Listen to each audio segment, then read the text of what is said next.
Assalamualaikum warahmatullahi taala wabarakatuh.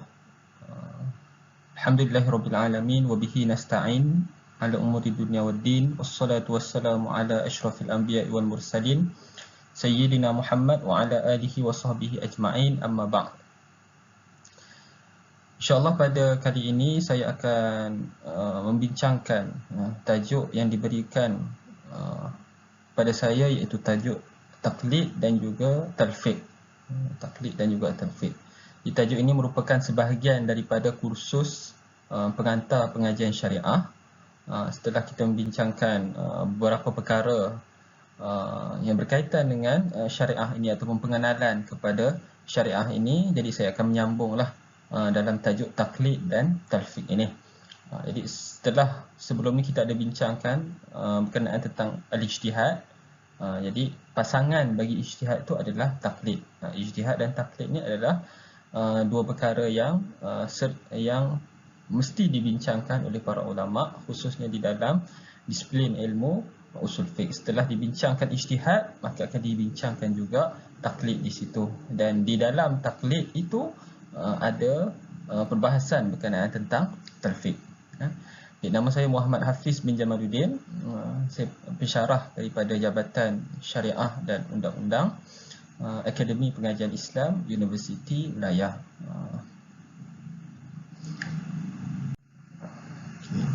Sebagai pendahuluan, ijtihad merupakan satu kedudukan yang tinggi dari sudut syarak. Kedudukan yang tinggi tersebut menyebabkan sebahagian penuntut ilmu tidak mampu mencapai tahap mujtahid, apatah lagi masyarakat awam yang tidak mendalami ilmu syariah secara langsung.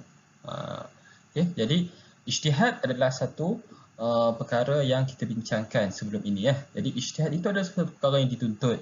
Dan sebagai ulama mengatakan ijtihad itu adalah fardu kifayah. Mesti ada daripada sebahagian daripada kita ni yang mampu berijtihad bagi mengeluarkan atau menetapkan hukum-hukum permasalahan-permasalahan yang baru yang berlaku di kalangan masyarakat. Tetapi bukan semua orang boleh mencapai tahap ijtihad ini. Ada sebahagian penuntut ilmu pun mereka belajar dalam ilmu syariah, mereka belajar berkaitan dengan hukum hakam fiqh dan kaedah untuk mengeluarkan hukum, tetapi mereka tidak naik kepada makam ijtihad, maka mereka ini juga tidak boleh digolongkan sebagai mujtahid. Dan lebih-lebih lagi masyarakat awam biasa yang tidak mengkhususkan pengajian mereka dalam bidang syariah, maka lebih-lebih lagi lah mereka ini tidak mampu untuk sampai kepada tahap mujtahid. Justru pengambilan hukum syarak tidak boleh terhad kepada ijtihad semata-mata, kerana ia adalah perkara yang mustahil dan menyebabkan kesukaran yang bersangatan. Jadi bagaimana kaedah untuk mengetahui hukum syarak, salah satunya dengan ijtihad, tapi bukan semestinya dengan ijtihad. Ada kaedah yang lain yang boleh untuk kita mendapatkan hukum syarak, itulah dengan kaedah taklid, dan ada sebagai ulama mengatakan talfiq pun boleh digunakan. Lalu diberikan kelonggaran kepada kita untuk bertaklid kepada pandangan para mujtahid bagi mendapatkan hukum syarak bagi setiap permasalahan yang memerlukan kepada penjelasan syarak. Jadi bagi mereka yang tak sampai tahap ijtihad, tahap mujtahid, maka mereka bolehlah bertaklid dengan mana-mana para ulama, mana-mana orang alim yang mengetahui tentang hukum syarak, maka dia ambil terus hukum tersebut direct kepada mereka, bukan daripada Al-Quran, bukan daripada hadis Nabi, bukan melalui ijtihad. Ini sebagai pendahuluan lah kepada konsep taklid dan juga talfiq. Jadi saya akan masuk dulu perbahasan berkenaan tentang taklid sebelum kita teruskan berkenaan tentang talfiq pula. Taklid dari sudut bahasa adalah berasal daripada kalimah masdar. Bagi kata kerjanya qallada yuqallidu taqlidan. Ada qallada, ada syaddah kat situ kan. Mudhari'nya yuqallid dan masdarnya taklid. Dan dari sudut bahasa ia bermaksud menggantungkan sesuatu atas sesuatu. Menggantungkan. Qallada tu menggantungkan. Contoh penggunaannya, qallattuha qidadatan, ai ja'altu fi unuqiha qiladah. Aku menjadikan pada tengkuknya itu kalung, atau aku mengalungkan mengalungkan di tengkuknya itu satu rantai ataupun satu kalung, qiladah. Contoh lain sabda Nabi SAW yang diriwayatkan oleh Ahmad dan Tabrani, qalladu al-khayla wala tuqalliduha al-awtar. Tunggangilah kuda. Nabi perintahkan kepada kita supaya menunggangi kuda bagi memerangi musuh Allah dan mempertahankan kaum muslimin. Jadi kita memakaikan maksud menggantungkan kuda itu. Jadi kita bergantung di atas kuda itu, naik atas kuda itu, itu juga adalah maksud ataupun penggunaan taklid dari sudut bahasa. Dan jangan kamu tungganginya kerana membalas dendam dan pembusuhan.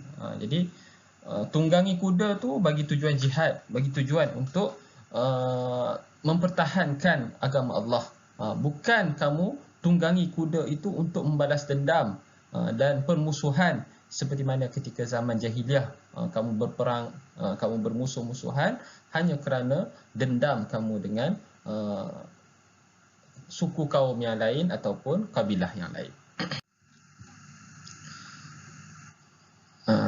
Taklid dari sudut istilah pula mempunyai beberapa takrif lah yang disebutkan oleh para ulama. Antaranya Isfirayini menyebut taklid itu sebagai penerimaan pandangan seseorang tanpa hujah. Qabulu qawlil qail bila hujah. Asy-Syirazi pula mengatakan taklid sebagai penerimaan sesuatu pandangan tanpa dalil. Qabulul qawli min ghairi dalilin. Tadi kata hujah, kemudian kata dalil kan. Jadi lebih kurang makna lah sama tu. An-Nasafi pula mentakrifkan taklid sebagai seseorang yang mengikuti orang lain pada perkara yang didengarinya dengan mengandaikan bahawa dia berada di atas kebenaran tanpa tilikan dan penelitian terhadap dalil. Ittiba'ur rajuli ghairahu fima sami'ahu minhu ala taqdiri annahu muhiqqun. Kita mengandaikan bahawasanya dia berada atas kebenaran bila nazarin wa ta'amulin, tanpa kita melakukan sebarang kajian, wa ta'amulin, dan tanpa sebarang penelitian fid dalil. Kita tak tengok langsung pada dalil, kita hanya terus ambil direct daripada individu tersebut, disebabkan keyakinan kita kepada dirinya dan kita rasa bahawasanya dia berada di atas kebenaran.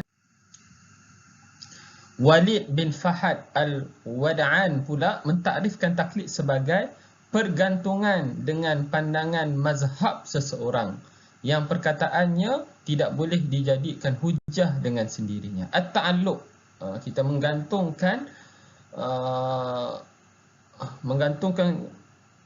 pendirian kita, pegangan kita itu dengan mazhab seseorang, apa yang dipegang oleh seseorang, yang perkataannya itu tidak boleh menjadi hujah dengan sendirinya. Maksud perkataan dia individunya tak boleh jadikan hujah sebab dia bukan Nabi, dia bukan Rasul kan.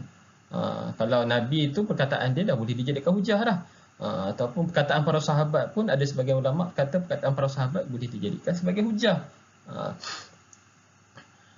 Dan kalau perkataan para ulama yang mana dia merupakan himpunan para ulama sehingga menjadi ijma', itu juga boleh menjadikan hujah. Tapi kalau perkataan dia seorang, dia sendiri, individu dia, tidak boleh jadikan hujah. Jadi taklid maksudnya seperti itu. Kita ambil pandangan yang pandangannya dalam keadaan biasa itu tidak boleh dijadikan hujah, tapi kita tetap ikut pandangan dia, sebab kita kata dia pun mengambil hukum tersebut berdasarkan dalil-dalilnya daripada Al-Quran dan Sunnah. Ada mazhabnya, ada pegangannya.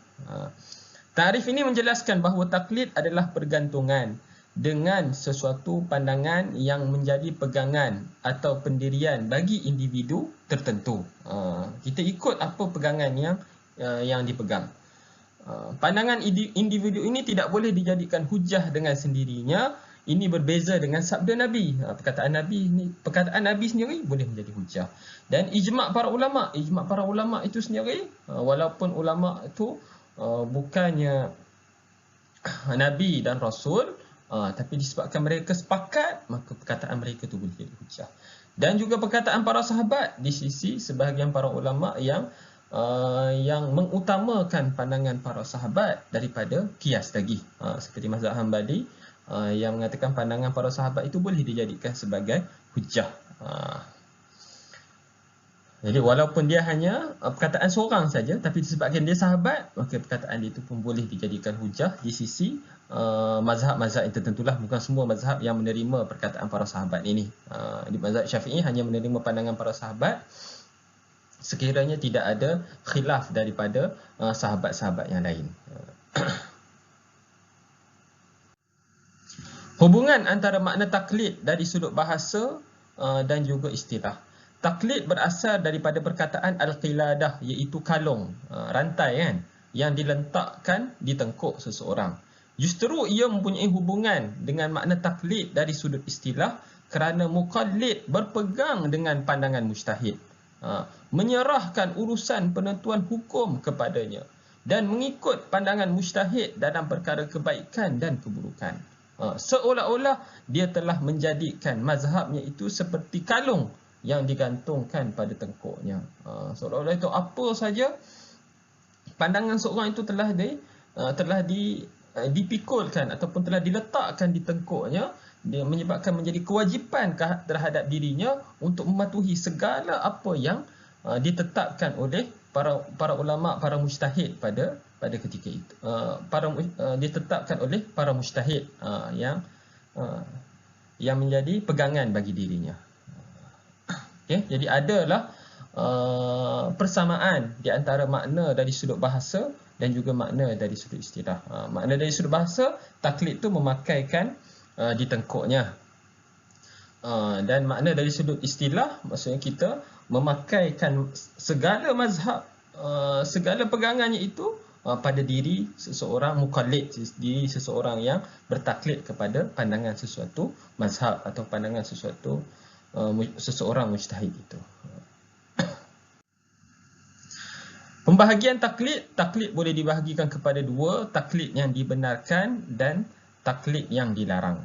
Jadi ada taklid yang dibenar dan ada taklid yang dilarang. Jadi selalu kita dengar taklid ini adalah perkara yang buruk, perkara yang tidak elok, perkara yang tidak dibenarkan oleh syarak, perkara yang tidak baiklah. Kalau kata taklid ni selalunya merujuk kepada perkara-perkara yang negatif lah. Kita kata taklid buta, ikut secara membabi buta kan, ikut tanpa ada dalil.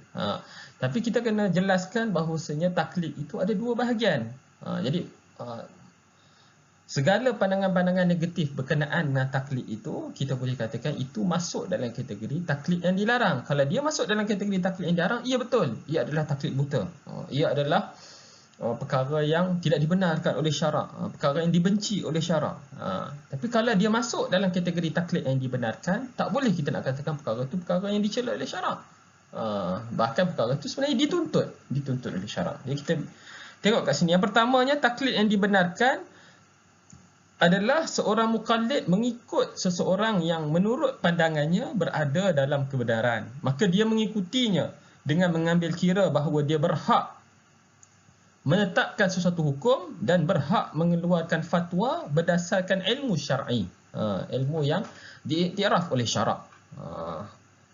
Kita yakin bahawa dia berada dalam kebenaran, ataupun kalau tak sampai tahap yakin pun kita zon, sangkaan yang kuat bahawa dia berada dalam kebenaran, dan dia mempunyai kelayakan untuk keluarkan fatwa. Dia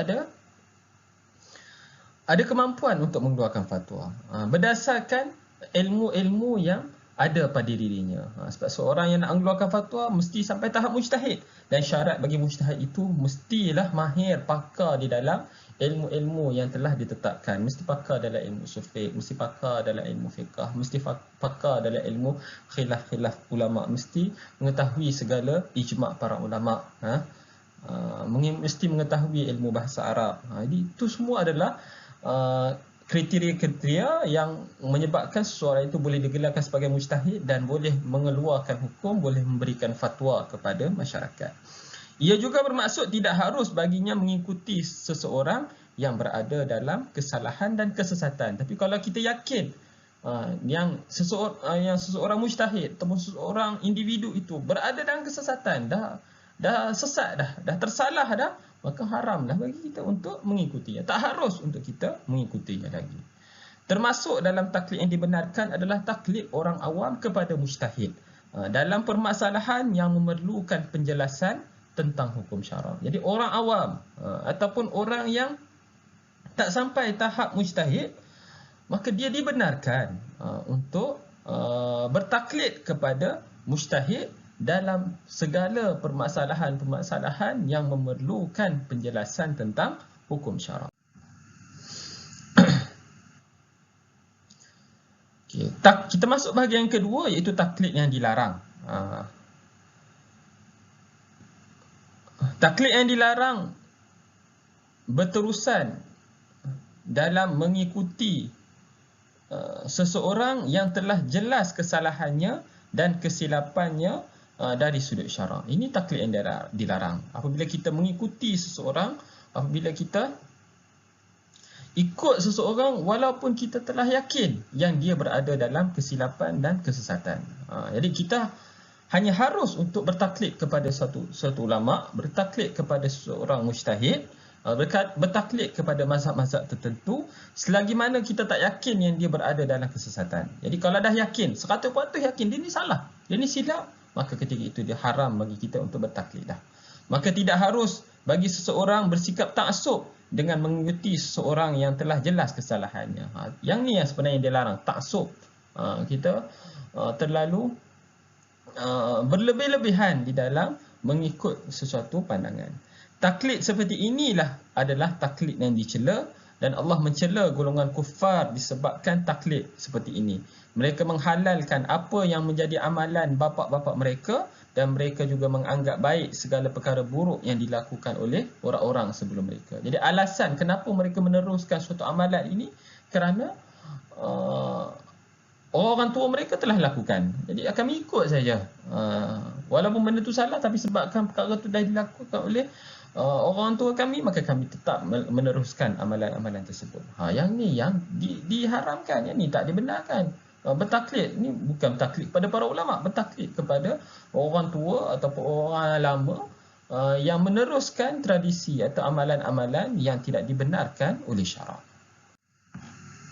Firman Allah Ta'ala, watlu alaihim naba'a Ibrahim idh qala li abihi wa qawmihi ma ta'budun qalu na'budu asnaman fanazillu laha akifin qala hal yasma'unakum iz tad'un aw yanfa'unakum aw yadurrun qalu bal wajadna aba'ana kadzalika yaf'alun. Artinya ketika ia berkata kepada bapaknya, Nabi Ibrahim berkata kepada bapaknya dan kaumnya, apa yang kamu sembah?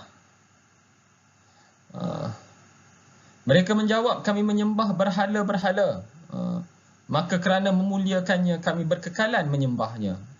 Dan sebab nak memuliakan berhala ni, mereka terus menyembah. Nabi Ibrahim bertanya, adakah berhala-berhala itu mendengar kamu semasa kamu menyerunya? Atau mereka dapat memberikan sesuatu yang ada manfaatnya kepada kamu, atau menimpakan suatu bahaya? Jadi berhala-berhala ni boleh buat sesuatu ke? Boleh beri manfaat ke? Boleh beri mudarat ke?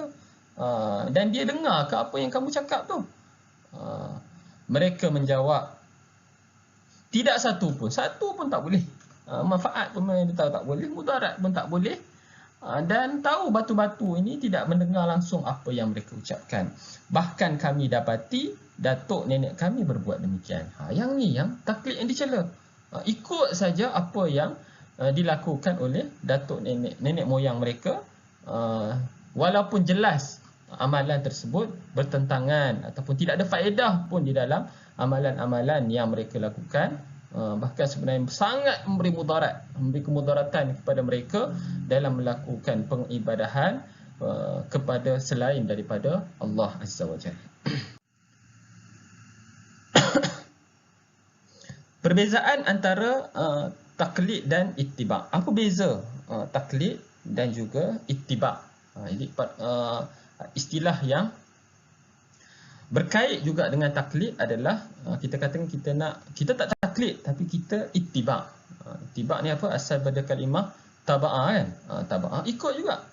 Taklid pun ikut, ittiba' pun ikut juga. Jadi apa beza antara taklid dan ittiba'? Para ulama berselisih pendapat berkenaan perkara ini. Sebahagian ulama menyamakan di antara taklid dan ittiba'. Tak ada beza pun. Taklid tu ikut, ittiba' pun ikut juga. Jadi taklid dan ittiba' ni adalah dua perkara yang sama. Tak ada perbezaan pun di antara kedua-duanya.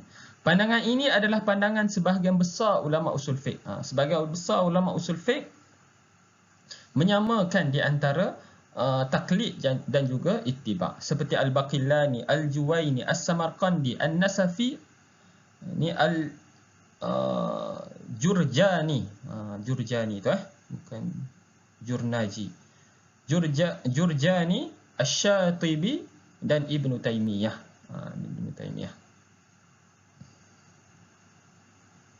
Cuma ikutan terhadap perkataan Nabi dan para sahabat dinamakan sebagai ittiba', bukan taklid. Sebab tadilah kan, sebab taklid tu hanya ikut perkataan yang tidak perkataan seorang yang tidak boleh dijadikan hujah. Tapi perkataan Nabi boleh dijadikan hujah. Perkataan sahabat pun boleh dijadikan hujah dalam keadaan-keadaan tertentu. Adapun perkataan selain daripada mereka, kedua-dua istilah taklid dan ittiba' ini boleh digunakan. Jadi golongan yang pertama ni, pandangan yang pertama ni kata ittiba' tu kalau perkataan Nabi hanya boleh menggunakan ittiba' semata-mata. Tak boleh kita kata kita taklid kepada Nabi. Saya taklid kepada sahabat. Yang tu tidak tepatlah. Jadi para sahabat, Nabi dan para sahabat kita katakan sebagai ittiba'. Sebagai ittiba'. Dan boleh juga kita nak kata kami ittiba' kepada pandangan Imam Syafi'i. Kami ittiba' kepada pandangan Imam Abu Hanifah. Boleh juga. Tapi taklid hanya khusus kepada selain pada Nabi. Kita boleh kata taklid kepada mazhab Syafi'i, taklid kepada Imam Abu Hanifah, taklid kepada Imam Nawawi. Tapi kita tak boleh taklid itu, kita kata taklid kepada Rasul sallallahu alaihi wasallam, jadi tidak berapa tepatlah istilah penggunaan di situ. Tapi secara umumnya pandangan yang pertama ini mengatakan taklid dan ittiba' itu sama saja. Mempunyai maksud yang sama. Jadi ada taklid yang dibenarkan dan ada taklid yang diharamkan. Sebagian ulama membezakan di antara kedua-duanya. Taklid bermaksud merujuk kepada satu pandangan yang tidak mempunyai hujah dan ia dilarang dalam syariat. Jadi kalau taklid tu merujuk perkara yang tidak dibenarkanlah. Manakala ittiba' adalah pandangan dengan hujah, adalah mengikut pandangan dengan hujah. Siapa yang ikut pandangan orang lain tapi berdasarkan hujah-hujah tertentu, maka ini dinamakan sebagai ittiba', bukan dinamakan sebagai taklid. Ini yang pandangan yang membezakan di antara taklid dan juga ittiba'. Pandangan ini adalah pandangan sebagian ulama seperti Ibnu Abi Al-Aiz dan Ibnu Abdi Al-Bar dan Asy-Shinqaiti dan Ibnu Al-Qayyim. Kesimpulannya, khilaf di antara kedua-duanya adalah khilaf lafzi. Walaupun ada khilaf pandangan, ada yang mengatakan taklid dan ittiba' itu adalah sama, ada yang mengatakan taklid dan ittiba' itu adalah berbeza, tapi kita mengatakan perbezaan pendapat ini adalah khilaf lafzi saja, khilaf dari sudut lafaz. Maksudnya ada yang menyamakan dan ada yang membezakan, tapi bukan khilaf dari sudut makna. Satu lagi panggil khilaf maknawi. Khilaf maknawi ini memang beza sungguh. Beza sungguh. Tapi khilaf lafzi ini beza dari sudut lafaz, tapi makna dia sama saja. Ini kerana jumhur ulama membahagikan taklid kepada taklid yang dibenarkan dan taklid yang dilarang. Walaupun kata taklid yang ittiba' ni sama, tapi taklid ada dua, taklid yang dibenar dan taklid yang dilarang. Taklid yang dibenarkan ini dinamakan sebagai ittiba'. Ni yang dipanggil sebagai ittiba' dalam golongan mazhab yang kedua ni. Dan taklid yang dilarang pula dinamakan sebagai taklid juga bagi golongan yang membezakan di antara taklid dan ittiba'. Bagi yang mengatakan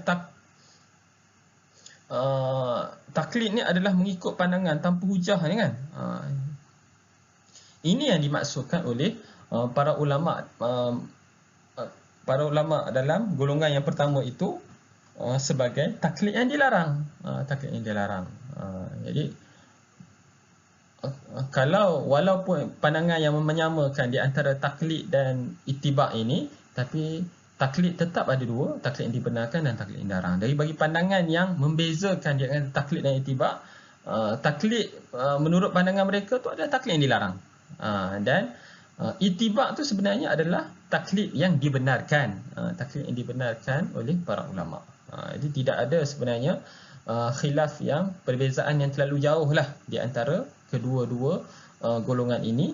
Jadi hanya berbeza dari sudut lafaz, tetapi maknanya kedua-dua mazhab ini hanyalah tetap sama juga dari sudut hakikatnya, tetap sama di antara kedua-dua mazhab ini. Jadi tak perlulah untuk terlalu berselisih pendapat berkenaan tentang masalah taklid dan ittiba'. Kata kami ni kami tak taklid, kami ittiba'. Dia kata yang khilaf ulama sahaja, dan khilaf ni bukan khilaf yang sebenar. Khilafnya adalah khilaf lafzi sahaja. Khilaf dari sudut lafaz, tapi dari sudut makna tetap sama sahaja. Boleh lah. Okay, rukun bagi taklid. Jadi kalau seseorang itu nak bertaklid, ada rukun-rukunnya. Pertamanya muqallid. Ini orang yang mengikut mazhab seseorang yang perkataannya tidak boleh menjadi hujah dengan sendirinya, sama ada dia seorang awam ataupun dia seorang alim. Orang awam biasalah dia memang boleh dikategorikan sebagai muqallid. Tapi ada juga orang alim yang dikategorikan sebagai muqallid kerana mereka ni tidak sampai kepada tahap mujtahid. Muqallad, muqallid orang yang mengikut, muqallad orang yang diikuti dengan mazhabnya. Siapa yang siapa yang diikuti itu, diikuti itu dipanggil sebagai muqallad. Dan muqallad ini kebiasaannya adalah seorang mujtahid lah, seorang mujtahid. Muqallad fih, ini perkara yang ditaklidkan. Perkara yang ditaklidkan itu diikut dalam masalah sembahyang ke, diikut dalam masalah muamalat ke, diikut dalam masalah hukum jenayah ke, itulah yang dipanggil sebagai muqallad fih. Okay. Taklid dalam permasalahan furu'. Okay. Jadi ini perbincangan hukum lah berkenaan taklid ini. Apa hukum untuk kita bertaklid? Jadi permasalahan pertama yang kita bincangkan adalah dalam masalah-masalah furu' ini. Harus taklid dalam permasalahan furu'. Kefarduan bagi orang awam adalah taklid, dan ia merujuk kepada taklid orang awam kepada orang alim ataupun mujtahid.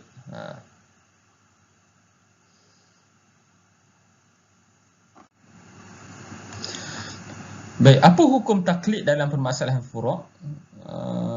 Pandangan sebahagian ulama, dan ini dipanggil pandangan jumhur lah, mengatakan harus taklid dalam masalah furu'. Jadi masalah furu' ni adalah masalah-masalah fiqh, masalah-masalah fiqh ni. Masalah fiqh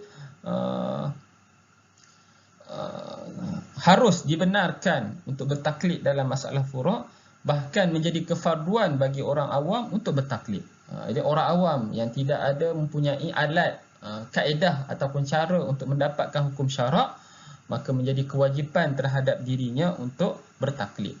Ia merujuk kepada taklid orang awam kepada orang alim ataupun kepada mujtahid. Jadi keharusan ini ataupun kefarduan ini merujuk kepada taklid orang awam kepada orang alim ataupun mujtahid. Sebahagian ulama pula berpandangan ijtihad adalah wajib dan taklid adalah haram. Dia kata taklid ijtihad adalah wajib. Wajib untuk berijtihad dalam permasalahan furu'. Dan taklid adalah haram sama sekali, tidak dibenarkan sama sekali untuk bertaklid dalam permasalahan furu' ini. Pandangan ini adalah pandangan Mu'tazilah, dan dia juga adalah pandangan Ibnu Al-Hazm, Asy-Syaukani, As-San'ani dan lain-lain. Jadi ada sebagian ulama yang mewajibkan ijtihad. Tidak dibenarkan untuk bertaklid dalam apa cara sekalipun. Okey.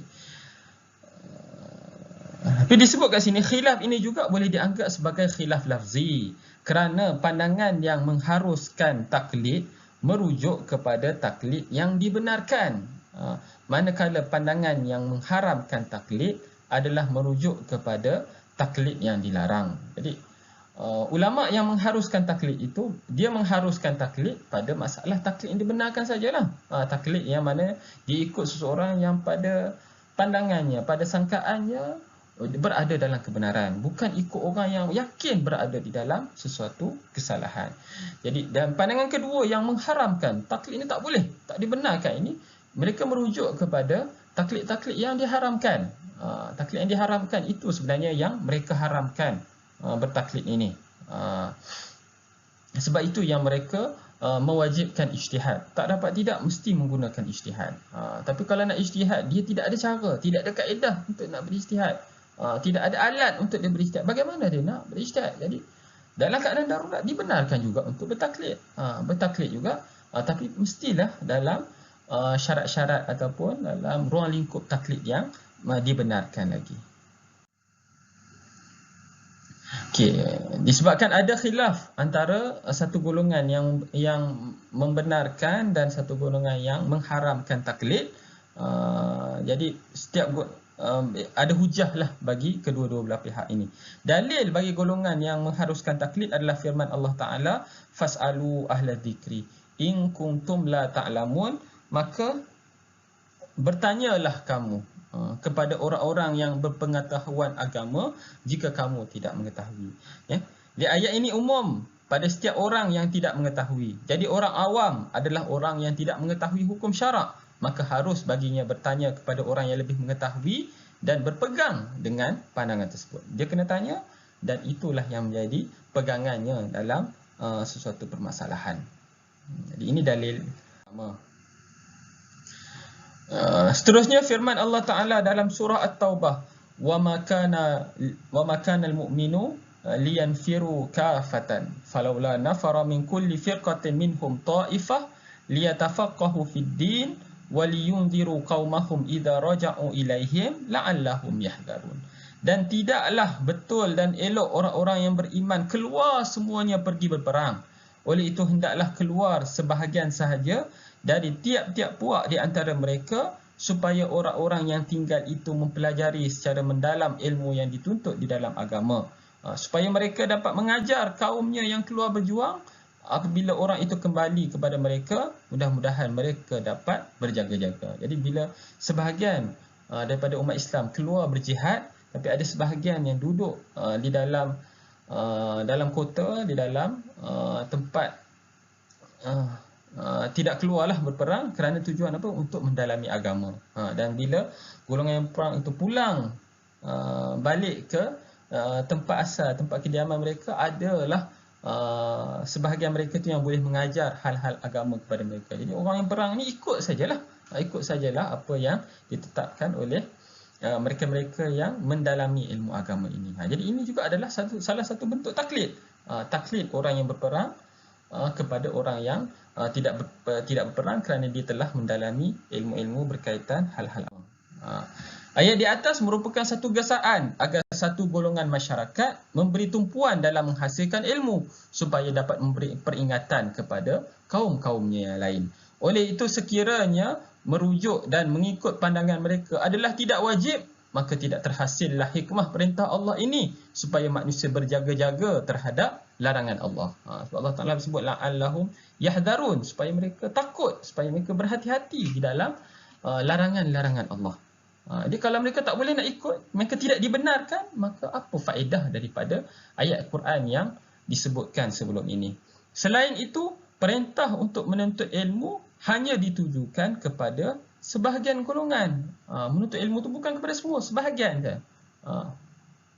Ta'ifah, satu kelompok daripada masyarakat sahaja yang diwajibkan menuntut ilmu. Maka wajiblah bagi sebahagian yang lain mengikuti pandangan orang-orang yang alim di kalangan mereka. Jadi ta'ifah yang lain, yang kata keluar berperang ke, yang melaksanakan jihad-jihad yang lain ke, melaksanakan tanggungjawab yang lain ke, kewajipan mereka hanyalah mengikut mereka yang alim, mereka yang mendalami dalam hal-hal agama ini. Baik. Seterusnya perbincangan berkenaan tentang tamazhub. Apa hukum tamazhub atau hukum bermazhab bermazhab dengan mazhab-mazhab tertentu. Adakah wajib untuk kita bermazhab dengan mazhab Syafi'i, bermazhab dengan mazhab Hanafi? Okey, tamazhub adalah atas wazan tafa'ala. At-tamazhubu atas wazan tafa'ala berarti atas wazan tamazhaba. Tamazhaba yatamazhabu tamazhuban. Tamazhub. Jadi dia masdar daripada fi'il tamazhaba. Daripada asal kata kerjanya zahaba. Zahaba pergi kan. Pergi. Zahaba yazhabu. Mazhab dari sudut bahasa adalah jalan dan laluan. Itu maksudnya mazhab dari sudut bahasa adalah jalan. Jalan cara ataupun kaedah. Kaedah dalam pengistinbatan hukum. Mazhab dari sudut istilah pula adalah jalan tertentu dalam mengistinbat hukum syarak yang berbentuk amalan daripada dalil-dalilnya yang terperinci. Itu mazhab. Mazhab adalah satu jalan, satu kaedah, satu kaedah yang lengkap, yang menunjukkan kepada kita kaedah untuk mengistinbat hukum syarak, yang berbentuk amalan. Hukum-hukum syarak yang khususnya dalam hal-hal yang amalan, hal-hal yang berbentuk amalan.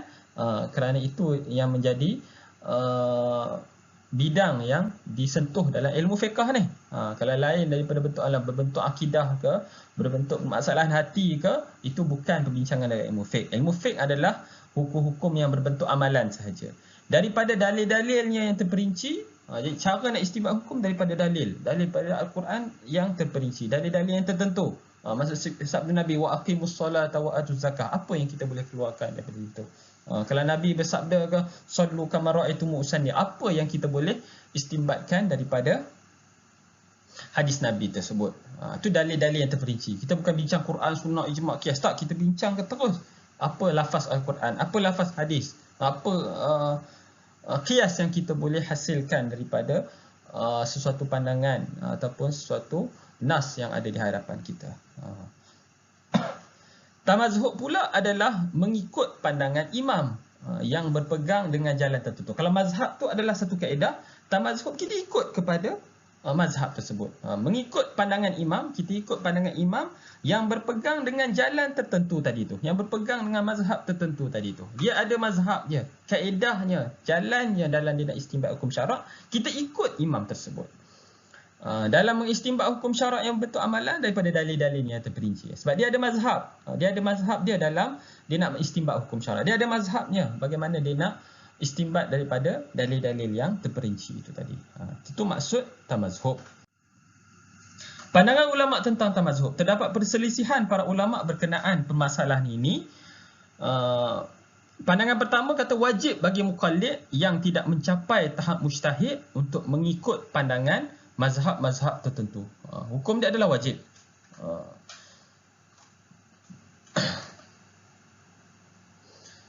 Pandangan ini merupakan pandangan Al-Juwaini dan Ibnu As-Subki dan Al-Mahalli daripada kalangan Syafi'iyah. Dia ada sebahagian ulama yang mewajibkan. Memang ada yang mewajibkan untuk kita bermazhab. Ibnu Rajab dan Ibnu Hablan daripada kalangan Hanabilah dan Asy-Syatibi yang bermazhab Maliki. Jadi daripada Syafi'i ada, daripada Hambali ada, daripada Maliki pun ada yang mewajibkan untuk bermazhab dengan mazhab tertentu. Hujah bagi pandangan ini adalah sekiranya orang awam tidak mengikut pandangan mazhab tertentu, ia akan membawa kepada mengikut hawa nafsu. Itu saja. Sebab kebiasaan manusia memang akan menjurus kepada perkara-perkara yang diharamkan. Manusia lebih cenderung untuk melaksanakan perkara yang tak dibenarkan. Sebab itu jiwa manusia. Jiwa manusia ni sentiasa suka untuk melakukan perkara-perkara yang dilarang, perkara-perkara yang tidak dibenarkan. Sebab itulah mereka akan mengikut hawa nafsu dan mencari pandangan-pandangan yang mudah daripada mazhab. Itu dipanggil tatabbu' ar-rukhas. Suka cari perkara-perkara yang mudah saja kalau mereka ni tidak diwajibkan untuk bermazhab dengan mazhab yang tertentu, sehingga boleh membawa kepada gugurnya taklif. Kalau kita benarkan amalan tatabbu' ar-rukhas ini, mengambil mana-mana yang mudah daripada setiap mazhab, maka gugurlah unsur taklif. Tidak ada unsur taklif. Taklif tu berat, memberatkan. Jadi ditaklifkan kita supaya ada unsur diberatkan di dalam amalan-amalan ini. Jadi dalam puasa, dalam kita nak mendirikan solat, dalam bayar zakat, ada unsur taklif. Tapi kalau kita mengambil pandangan yang mudah-mudah daripada setiap mazhab, maka kemungkinan akan gugur taklif. Dah mudah dah. Sembahyang pun kata boleh jamak ke, puasa pun menyebabkan ya perkara ni boleh buat, perkara tu boleh buat, perkara sampai tak rasa lapar dan dahaga pun, sebab berbagai-bagai kelonggaran yang kita ikut hasil daripada gabungan pelbagai mazhab ini. Pandangan kedua adalah pandangan jumhur. Mereka berpandangan bahawa tamazhub adalah harus dan tidak wajib. Mazhab itu harus, tapi tak sampai tahap wajib. Dia beza dengan mazhab pertama yang kata wajib. Ini adalah pandangan Hanafiyah dan juga pandangan Malikiyah dan kebanyakan Syafi'iyah. Walaupun ada sebahagian golongan Syafi'i yang mewajibkan, tapi jumhur Syafi'i tetap kata tak wajib. Dan pandangan yang masyhur dalam Hanabilah, walaupun ramai daripada mazhab Hanbali yang mewajibkan tamazhub ini, tetapi pandangan yang paling masyhur dalam mazhab Hanbali adalah tamazhub itu tidak wajib.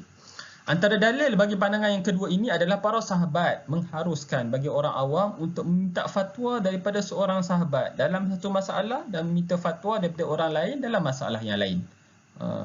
Jadi sahabat ni ramai, dan sahabat tidak ada halangan pun untuk seorang itu ambil daripada sahabat yang pertama, kemudian dalam permasalahan yang lain dia ambil daripada sahabat yang kedua. Perkara ini tidak diingkari oleh mana-mana sahabat pada ketika itu. Ini menunjukkan bahawa beriltizam dengan mana-mana pandangan individu atau mazhab adalah tidak wajib. Jadi berdasarkan realiti pada ketika itu, berdasarkan apa yang berlaku pada ketika itu, ia menunjukkan bahawasanya bermazhab itu adalah tidak wajib. Walaupun tidak ada larangan kalau kita nak ikut kepada mazhab tertentu, ikut pada individu tertentu, ataupun ikut pada sahabat-sahabat yang tertentu saja. Harus tetapi tidak wajib. Okey, dari sudut pentarjihan lah, pandangan mana yang lebih kuat di antara pandangan yang mewajibkan dan pandangan yang tidak mewajibkan. Pandangan yang pertama lebih mementingkan maslahah syar'iyah, khususnya pada zaman yang telah rosak dan kurangnya warak dan lemahnya pegangan agama. Jadi golongan-golongan yang mewajibkan itu, mereka lihat masyarakat pada ketika itu dah kurang pegangannya dalam agama, dan kurangnya sifat warak mereka dalam nak mentaati perkara-perkara yang berkaitan dengan agama. Warak ni dia cuba elak daripada perkara-perkara yang boleh menjatuhkan mereka dalam syubhat. Tapi sifat warak ni punlah kurang. Jadi kerana menjagakan maslahah seperti itu, maka mereka kata tamazhub itu adalah wajib.